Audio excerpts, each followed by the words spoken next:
Hey guys, I just wanted to make a video today to inform you that I did survive last night's wild forage dinner.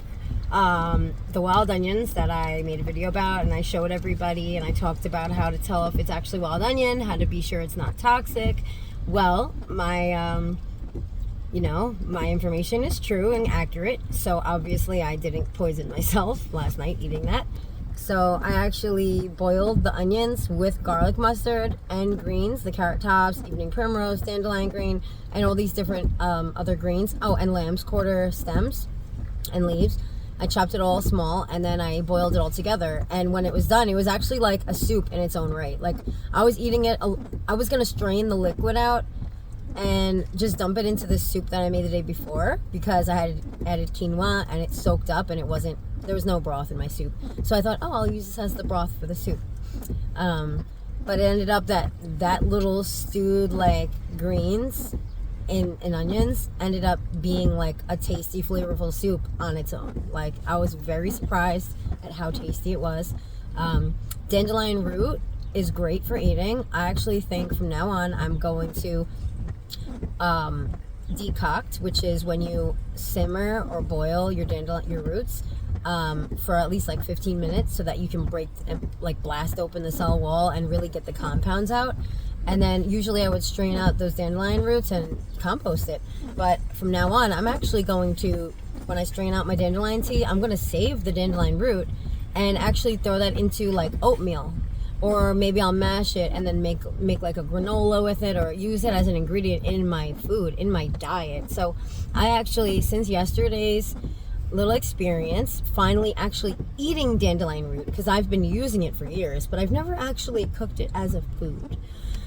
I'm so blown away, because now, like, that's another food for me to eat from my garden. And then, oh my gosh, evening primrose, the root, it's like carrots. Like, I can make a whole soup meal from my garden every day and survive off my little tiny garden, off of these wild weeds that we would normally dump Roundup all over and kill. But I made an amazing dinner last night of just things from my garden. Things that I didn't even plant. Things that just naturally grow and are weeds. Actual weeds that people kill.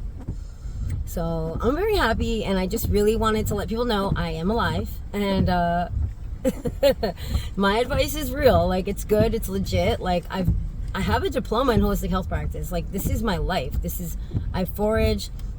I've read so many books on foraging and identification of plants. I've learned from people. I have field experience. I've been foraging, identifying, eating wild plants, doing the allergy test on my skin every time I encounter a new plant, doing the allergy test now in my mouth, making sure I don't get a reaction before I even try to swallow something. You have to perform allergy tests. So, I mean, I've been doing the work. I've been really into this for like the last 4 or 5 years, and I'm at the point now where I can identify the majority of the plants outside growing in the ground. Like, I know what a lot of stuff is, and I know the rules of eating them, and I know what's safe, what's not safe. And if it's questionable, you just don't eat it. You don't take a chance. Like, you need to know what you're eating. So I don't know, I just wanted to do a quick video, say hi, let you know that it is safe to eat out of your garden. I did survive. I've been doing it for years, 3 years now. Okay, so this is definitely an amazing, sustainable, and life-changing thing. And I really am determined to get this information out and to the public. And I really mainly wanted to say hi and make this little video because I get a lot of hateful comments about how I'm gonna poison myself, I don't know what I'm doing, and all this stuff. And it's like, well, I understand people don't know what they're talking about because this isn't very talked about, and there's a lot of disinformation, and we've been lied to. So of course people's feathers are getting ruffled just because I'm simply eating naturally from outside.